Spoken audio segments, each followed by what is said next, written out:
So, in this lesson, we are going to be looking at what distinguishes a top grade essay. So, to start by giving you the session objectives, so we are going to understand the characteristics that elevate an essay to grade 9 status. We are going to explore how to craft a clear argument and develop deeper analysis. We are also going to recognize the importance of sophisticated use of evidence and a cohesive structure.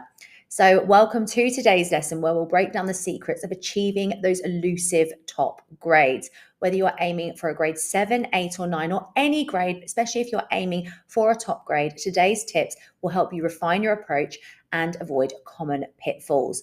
We'll look at how to develop a strong line of argument, how to use evidence like an expert, and how to give your essay that extra edge. So, the elements of a top grade essay, a lot of students ask me about this and say, what sort of makes a top grade essay stand out? And the answer is a clear and cohesive argument. It is not a list of words. It is not a sort of a set of tricks that you can just pull out in the exam.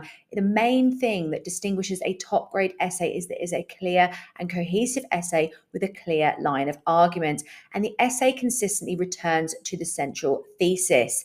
And you also need to develop your analysis. So, top grade essays move beyond surface level interpretations and explore alternative meanings. So, they also use sophisticated use of evidence, and quotations are integrated smoothly and always support the argument. So, they are the key elements that make a top grade essay stand out. And as I said, it is not a list of vocabulary, it is not a list of particular terms, it's about really having that cohesive argument within your essay. And further things that we can think about for a top grade essay. I mentioned before the cohesive structure where each paragraph builds on the last with smooth transitions, and we're going to look at that later in this session, and logical progression. And as an example, a grade 7 essay may describe Lady Macbeth's ambition, while a grade 9 essay explores how Shakespeare uses her ambition to comment on the destructive nature of power, linking this to the play's broader themes. So I mentioned before about developing a line of argument. That's what LOA stands for. So start with a strong thesis statement. And we're going to look at this more later on in the series. So make sure you watch the other videos. But this is the foundation of a top grade essay. So that's starting point. So when students say to me, do I need an introduction? Do I need a conclusion? If you're aiming for the top grades, my answer would be yes, because you want to start and finish strong. And your argument should be present in every paragraph and reinforced throughout the essay. A grade 9 essay often uses a conceptual thread. So, as I mentioned before, not a list of words, but a conceptual thread that runs throughout the essay. And we are going to look at this in another session entitled Conceptualized Responses. It's mentioned at the top of the mark scheme. Irrespective of what exam board you do, you want to have a conceptual thread running throughout your essays. And the same goes for A-level essay writing as well, where each point builds on and deepens the main argument, which you have outlined in your thesis statement.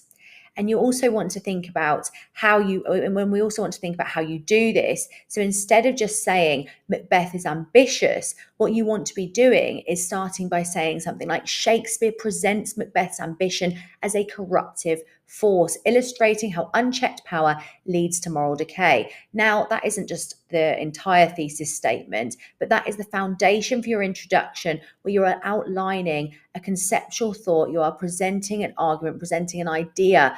And as a grade 8 or grade 9 tip, you want to be using signposting phrases like this further highlights or building on this idea to ensure that your argument flows smoothly and to demonstrate to the examiner you are building an argument and that cohesive response with the thread running through it. So the depth of analysis is also something that's really important within your essays.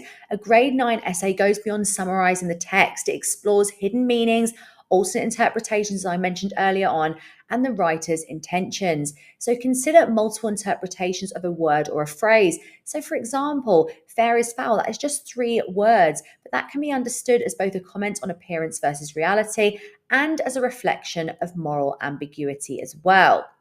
And then we can also think about how in Macbeth, the metaphor out, damn spot can be analysed as Lady Macbeth's guilt manifesting physically. And a grade 9 response might also suggest that the spot symbolises the irreversible nature of her sins, connecting this to the play's theme of fate.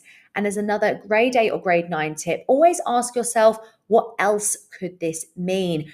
Push beyond the obvious reading and consider the deeper implications. Offer those alternate interpretations. And if you're unsure about you doing that, then modal verbs are your friend. So saying things like this may suggest, this could suggest, this might suggest, because I know a lot of students are worried about saying that Shakespeare definitely did something. Obviously, he was writing hundreds of years ago, and we are not in the mind of William Shakespeare. So if you are anxious about doing that, you can say this may also imply, this may also suggest.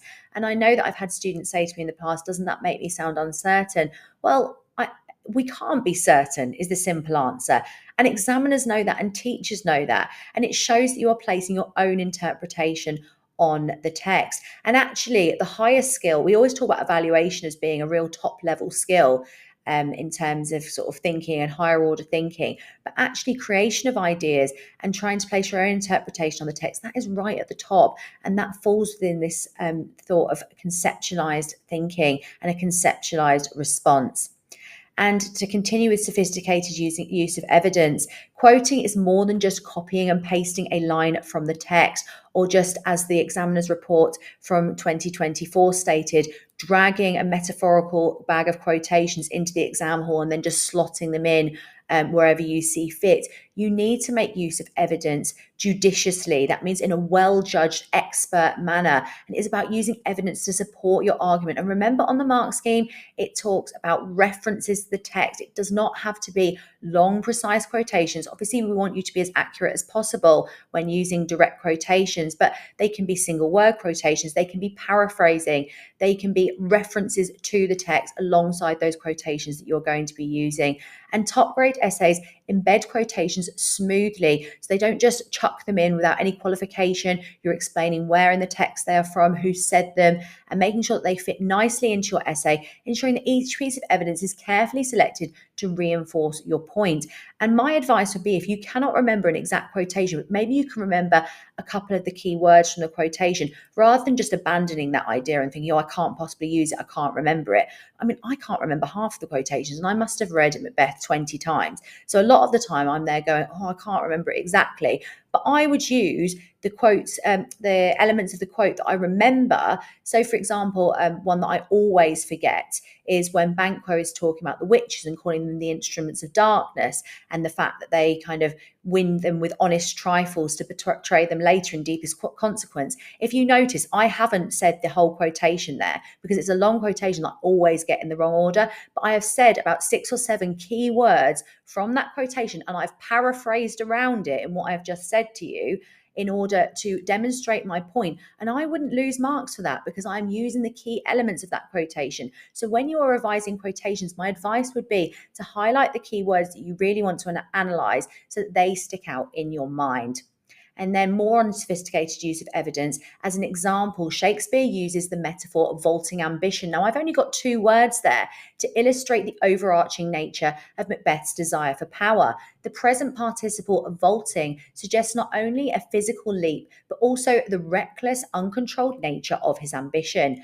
So, as I said, I'm only using a little bit of evidence there from the actual text, but I'm interrogating it in detail. I'm talking about the use of the present participle, and I'm also saying more than one thing about those words and about that single word there, vaulting. And as a grade 8 or 9 tip, always explain why you chose a particular quotation and also why the writer chose particular words, and focus on specific words within the quote, not just the overall meaning. I know that you know that, but as I just said, make sure you're focusing on why you think the writer chose to pick that word. So Shakespeare could have picked my intense ambition or my strong ambition. But he's selected vaulting ambition. Think about why. Think about the connotations of vaulting. Think about the implications of that word being said by Macbeth. And then in terms of structuring your essay, now I'm not going to go over this in loads of detail because we're going to look at this in another lesson in the series. But what I want you to do is make sure, as I mentioned right at the beginning, that you have an introduction, briefly outline your argument, your thesis statement, thinking about the writer's intentions. It needs to be clear and concise, and your key ideas. So thinking about what the writer was trying to achieve, what was their big idea, what was their message to society. I'm going to talk about this in the lesson on conceptualized responses and in other sessions as well. But writers do not do things by accident. Characters and themes are not in there by accident. It is your job to talk about that. And if you can talk about that from the outset, then that is really going to help you with your conceptualized response. And then your main body paragraph. Students say to me, like, how many paragraphs should I do? Now, I would say at least 3. Now, in the next example I give you, it just lists 2, but ignore that. That's just for the purposes of the slide and for sort of illustrating how you might lay it out. I would say at least 3 to really hit those AO1 marks, but 3 to 4, maybe 5 if you've got time, but introduction, conclusion, sort of at the beginning and the end, and then at least 3 main body paragraphs as the main part of your essay. And the body paragraphs, each paragraph should introduce a new point, avoid repeating yourself, and link back to your main argument that you have outlined in the beginning. Remember, I talk about that conceptual thread, and make sure you watch the video on conceptualized responses because we're going to go into this in a lot more detail. And then as a conclusion, summarize your argument without repeating yourself. Use the conclusion to offer final thoughts or reflections, and think about whether the writer has achieved their purpose. You're going to return to your original thesis statement and wrap that all up nicely. And then just as a little example, you're going to have your introduction. That is not a full introduction, by the way, but just sort of a brief thesis statement that you would build on, thinking about the writer's intentions and the function of the character. So Shakespeare's Macbeth, and in this case it's a theme, but Shakespeare's Macbeth explores the corrupting influence of ambition as both Macbeth and Lady Macbeth descend into moral chaos. Then we're going to think about why that is, to develop that thesis statement further and to really flesh that out in an actual essay. Then we would have, as I said, there's only 2 body paragraphs listed here, but we would have at least 3 main body paragraphs. So we could start with Macbeth's ambition in Act 1. We could talk about the transformation of Lady Macbeth in Act 2. We can also think about Macbeth and how he transforms throughout the play. We can also look, and I'm going to mention this at the end, at the opposites. So how characters don't have ambition. I always say to students, for top level responses, we want to be thinking about the opposite of the question as well. So characters without ambition, we've got Macduff. Of course, we've got Macbeth with ambition. We've got Macduff. We've got Banquo. And those are 2 very virtuous characters within the play. They are Macbeth's foils. So why does Shakespeare present them as being without ambition? We can link that back to our overall thesis statement about ambition being a corrupting force and evil being a corrupting force as well. And then as a conclusion, you'd want to go back and reflect on your main idea and reflect on Shakespeare's use of ambition as a theme that offers a broader warning about the dangers of power and ambition. And as a grade 8 or 9 tip, use clear topic sentences for each paragraph that relate directly back to your thesis. And I mentioned earlier about smooth transitions, but cohesion is key, making sure that your essay flows nicely together, and your essay should feel like a journey where each idea leads logically to the next. So you want to be using transition phrases like furthermore, building on this, in contrast to, similarly, the author demonstrates. You want to be showing that you are running that thread throughout your essay and that each paragraph or each idea links seamlessly to the next, that you're building an argument that you're then going to wrap up in your conclusion. And then as an example, transitioning from Lady Macbeth's ambition to Macbeth's moral downfall. While Lady Macbeth's ambition is initially portrayed as stronger than her husband's, Macbeth's own descent into madness is more pronounced, suggesting that unchecked ambition ultimately consumes him. And as a grade 8 or 9 tip, again, ensure that transitions don't feel forced. Your ideas should naturally link together through careful planning. And planning is absolutely key. There is no way that you can achieve a top grade without a plan, because you cannot demonstrate a conceptual response. If you just start writing, your ideas are not going to have that thread running through it. And I have marked thousands of essay scripts as an examiner for multiple exam boards, and the best essays have a plan that you see written at the beginning. You don't get marked for the plan, and obviously sometimes you don't always see the plan because students might have written it on a separate piece of paper, but I know that those top essays are going to have had a plan behind them. They might have written it on the extract themselves, but more often than not, I see a page of planning that the students probably spent 10 minutes on, but that 10 minutes is an investment in a top grade essay. 10 minutes planning is going to mean that you're going to be able to write uninterrupted. You're not going to write your introduction and think, oh, what do I write next? It's all there for you in the plan. Plan to fail to plan, and you plan to fail, as Taylor Swift says. And then common pitfalls that we want to avoid. So descriptive writing, avoid retelling the story. You know this, but you would not believe how many students do this. So focus on analysis and interpretation. Avoid weak thesis statements. There's something that often I see in essays. So a vague or weak thesis statement will drag your whole essay down. So we really want to nail the introduction and avoid overloading with quotations. I know that some students will say, oh, my teacher told me to put in 5 or 6 per paragraph. Now, the best essays actually use few quotations, not few, but a few quotations per paragraph, sort of 2 or 3, but analyze them in depth.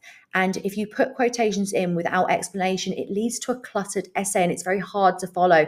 So you want to say a lot about a little. You can have short quotations and make sure you analyze them in a lot of depth and always return back to your thesis statement and what the writer was trying to achieve, and of course the impact on the reader or the audience depending on the text. And as a grade 8 or 9 tip, less is more. It's better to analyze 1 or 2 quotations in detail than to overload your essay with lots of quotations that are not fully explained. And then just as a bit of an example paragraph, again, this isn't a full paragraph because we don't have the time, but just to go over what it might look like. And it is not loaded with complicated words. It is more about the ideas and what the student is demonstrating within this. So Shakespeare's portrayal of Lady Macbeth as a manipulative figure highlights the corrupting influence of ambition. I started with a strong point there, which links back to an overall thesis statement. This is evident when she declares unsex me here, rejecting her femininity in favour of ruthless power. You can see how that quotation is seamlessly embedded into the sentence there. The use of the imperative unsex demonstrates her desire to strip away qualities traditionally associated with women, such as compassion, in order to pursue her ambition. Moreover, Shakespeare's subversion of gender roles here not only reflects Lady Macbeth's own moral decay, but also critiques the societal expectations placed on women in the Jacobean era. And I've also seamlessly linked in the writer's intentions and context. Context is not there as a bolt-on. I've not included really complicated context that nobody knows. I mean, look, that can be useful at times, but sometimes just bringing in context that we all know, but seamlessly link it into the evidence is much more powerful if we can do that in a sustained manner throughout the essay than trying to put in wild and weird facts that we've learned. Now, don't get me wrong, I love looking up wild and weird facts and finding out more things about the text all the time. However, they are only useful if they link to what you are trying to say. And as a grade 8 or 9 tip, always link your analysis back to the writer's intentions and explore how the audience may have interpreted these ideas. As I said, that is not a full response. That is just to give you a bit of an idea about how you might structure it and how it doesn't need to be overly verbose or have loads and loads of complicated terminology in there. And then just some final thoughts. So a grade 9 essay is all about clarity, depth, and sophistication. Focus on refining your argument, using evidence wisely, and exploring deeper meanings. And then why don't you try it yourself? Now you've watched this session, write a paragraph exploring how ambition is presented in Macbeth, focusing on both Macbeth and Lady Macbeth. And as I mentioned earlier, you can contrast lack of ambition, e.g. Banquo and Macduff, and then apply today's tips to elevate your analysis. So you can then practice that as just one paragraph, get your teachers to have a look at it, go over it yourself and think about, have you done the things mentioned in this session? There'll also be an accompanying resource as well that you can refer back to. But just practice with a paragraph. You don't need to write long practice essays initially while you're just trying to get the initial ideas right and the structure of your paragraph right. Until you've got that right, don't worry about writing long practice essays. Then once you've done that, of course, you want to be practicing under time conditions. So that brings us to the end of this lesson, to the end of this session on what makes top grade responses stand out. If you found it useful, be sure to check out the other free sessions and check out our website as well. And don't forget to follow us on social media.